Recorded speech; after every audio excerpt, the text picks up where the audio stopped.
देखिए, एक तो ये 5 इक्वेशंस हैं जिनसे हम वैल्यूज फाइंड आउट कर सकते हैं, बट हमें आइडिया है कि जो हमारे लीनियर फैक्टर्स हैं ना, अगर हम उन लीनियर फैक्टर्स को जीरो के इक्वल पुट करते हैं तो एक वेरिएबल निकल आता है। ठीक है, तो x इक्वल टू 1 जरा हम इक्वेशन में पुट करते हैं। कौन सी इक्वेशन है, जरा मैं आपके सामने लिख देती हूँ। 2x plus 1 is equal to a into x square plus 1 whole square plus B x plus C into, यहाँ पे आप x minus 1 into x square plus 1 लिखते हैं। ठीक है, और यहाँ पे dx plus E into x minus 1 था। ठीक है, अब आप देखें कि अगर इस इक्वेशन में x की जगह आप 1 पुट करते हैं ना, तो a into 1 square plus 1 is again 2। ठीक है, और यहाँ पे 0 हो जाएगा, ये टर्म भी 0 हो जाएगी। क्यों? क्योंकि इन दो टर्म्स में जब x की जगह x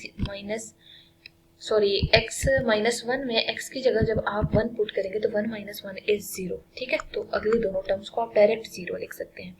सिंप्लीफाई करें, 3 इक्वल्स a इंटू 2 स्क्र आ रहा है, 2 स्क्र इज 4, तो a की वैल्यू आपको 3/4 मिल रही है। ठीक है, जरा a को हम हाईलाइट कर लेते हैं कि a की वैल्यू हमें मिल गई है 3/4।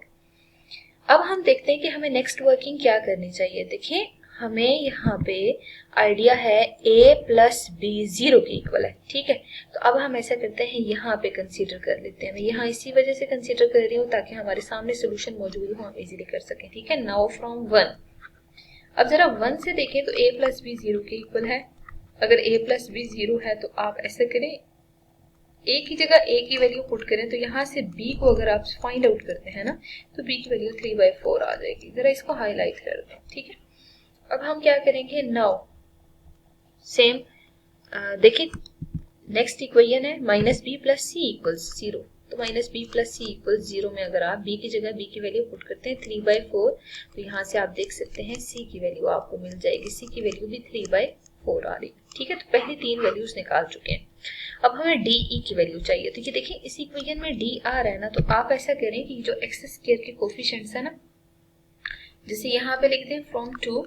ठीक है, और 2 आपने खुद देखना है कि रोमन में लेट किया हुआ है या सिंपल। ठीक है, तो यहाँ पे फ्रॉम 3 आप कंसीडर करें, तो 3 में एक्सप्रेशन क्या आ रहा है, 2a plus B minus C plus D equals 0। ठीक है, तो यहाँ पे a की जगह a की वैल्यू पुट कर दें, b की जगह b की वैल्यू पुट कर दें, और c की जगह c की वैल्यू पुट कर दें। ठीक है, जैसे देखें ना, b की वैल्यू आपको यहाँ से मिल रही थी -3/4, यहाँ पे भी -3/4 पुट करेंगे तो माइनस माइनस प्लस हो जाएगा, इस साइड ये वैल्यू जाके दोबारा नेगेटिव हो जाएगी। ठीक है, तो आपने जैसे a की जगह a की वैल्यू, b की जगह नेगेटिव वैल्यू पुट करें, c की जगह -3/4 पुट करें। अब जरा d की वैल्यू निकालते हैं क्या आती है। ठीक है, देखिए, सिंप्लीफाई करने से ना हमें यहाँ से आइडिया है कि 2 इंटू 3/4। ठीक है, दोबारा रीराइट कर लेते हैं, प्लस b इज नेगेटिव। ठीक है, minus C is also negative. ठीक है, तो c की वैल्यू भी -3/4 है, प्लस d इक्वल्स 0। ठीक है, और देखिए 6/4, 3/4 प्लस d इक्वल्स 0 है। ये दोनों टर्म्स कैंसिल, तो d की वैल्यू आपको मिल जाएगी यहाँ पे -3/2 की इक्वल। ठीक है, क्योंकि 6/4 है ना, कैंसिलेशन करेंगे 3/2 आएगा, 3/2 को दूसरी साइड मूव करेंगे तो d की वैल्यू आ जाएगी। अब हमें e चाहिए, तो अगर आप फ्रॉम 4 इक्वेशन लेते हैं ना, तो 4 में देख सकते हैं कि ये इक्वेशन आ रही है। ठीक है, इस इक्वेशन को अगर हम कंसीडर करें ना, क्योंकि उसमें e मौजूद है, तो -b plus C minus d plus e equals 2 आ रहा है। ठीक है, अब b की जगह b की वैल्यू पुट करते हैं, तो b की वैल्यू हमारे पास क्या है, 3/4 है। ठीक है, c की जगह जरा c की वैल्यू पुट करते हैं, डेट इज -3/4। d की जगह d की वैल्यू पुट करते हैं, डेट इज -3/2। ठीक है, प्लस e इक्वल्स 0। अब हमें इसको सिंप्लीफाई करना है। यू कैन सी हियर 3/4 -3/4, और यहाँ पे +3/2 प्लस e इक्वल्स 0। ठीक है, तो यहाँ पे ये दोनों टाइम्स कैंसिल हो जाएंगी। आंसर क्या आएगा, 3/2 प्लस e इक्वल्स 0। तो e की वैल्यू भी आपको मिल गई है, डेट इज यहाँ पे b की जगह b की वैल्यू पुट की आपने, c की जगह c की वैल्यू पुट की।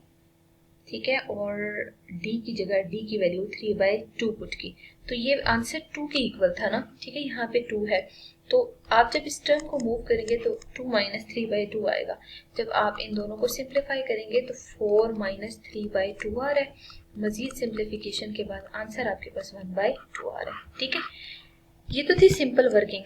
अब हेंस आपने लास्ट पे वो जो लेट किया था उसमें वैल्यू पुट भी करनी है, तो क्या लिखते हैं 2x + 1 बाय, यहाँ पे x - 1 और साथ आ रहा है x² + 1 होल स्क्वायर। ठीक है, देखिए क्या प्रोसीजर था कि a by x - 1 bx + c by x + 1 x² + 1 और dx + e by x² + 1 whole square आ रहा है। ठीक है, अब देखिए a बाय x - 1, तो a की जगह जरा a की वैल्यू पुट करें 3/4।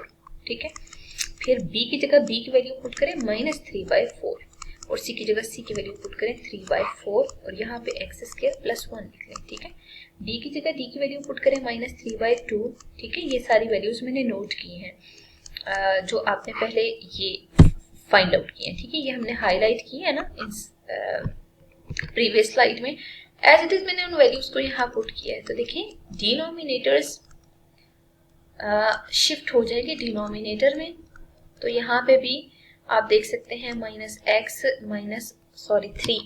ठीक है, 3x + 3/4 इंटू x² + 1 आ जाएगा और यहाँ पे भी -3x + 1/2 इंटू x² + 1 आ जाएगा और इसका होल स्क्वायर है। ठीक है, तो मतलब इस मेथड से आपने जितने भी अननोन थे उनकी वैल्यूज इजीली फाइंड आउट कर ली है। तो ये है partial fraction in which we have discussed about the linear or quadratic factors in denominator.